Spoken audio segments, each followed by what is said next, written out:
রমজানের খেদমত করতে হবে পুরা মাস। আল্লাহ রাসূল সাল্লাল্লাহু আলাইহি ওয়াসাল্লাম বলছে তোমাদেরকে তারাবির নামাজ আদায় করতে হবে। কয় রাকাত? 20 রাকাত তারাবির নামাজকে সুন্নত ঘোষণা করা হয়েছে। 20 রাকাত তারাবি। সৌদি আরবে হেরেম শরীফে তারাবির নামাজ হইতো 20 রাকাত। এখন এই সারা পৃথিবী থেকে যখন এটাকে দলিল দেওয়া হয়েছে যে হেরেম শরীফে 20 রাকাত পড়ে, তোমরা কেন 8 রাকাত পড়ো, ওই দেশের গভর্নমেন্টকে বুঝাইয়া এখন সেখানে আপনার তারাবির নামাজকে 10 রাকাতে নিয়ে আসছে। 20 রাকাত এখন আর পড়ে না। টোটাল সৌদি গভর্নমেন্টটা ইহুদি খ্রিস্টানের হাতে বিক্রি হয়ে গেছে। টোটাল সৌদি আরবের যে গভর্নমেন্ট আছে, হেরামাইন এবং শরীফাইনের যে খাদেম আছে, মোহাম্মদ বিন সালমান এ তো ইহুদির মেয়ে বিয়ে করছে, এ তো আগেই ইহুদি হয়ে গেছে।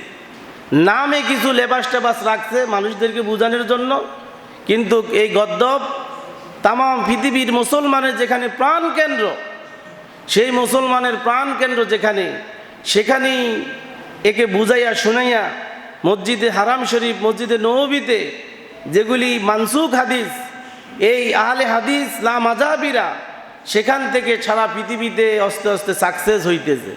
বলেন নাউজুবিল্লাহি মিন যালিক। সৌদি আরবের অবস্থা আগের মতো নাই।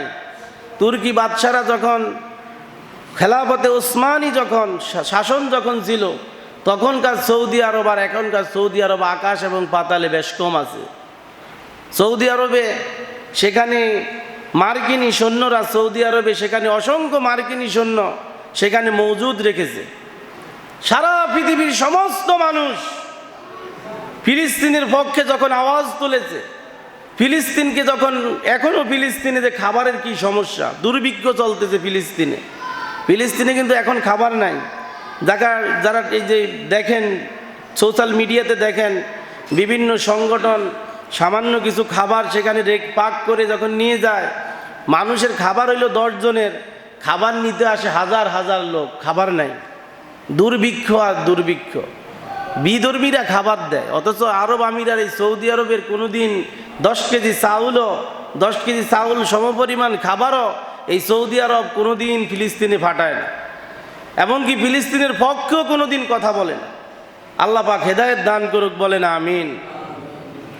এই ফিলিস্তিনের জন্য দোয়া করবেন, প্রত্যেক মুনাজাতে ফিলিস্তিনের জন্য দোয়া করবেন।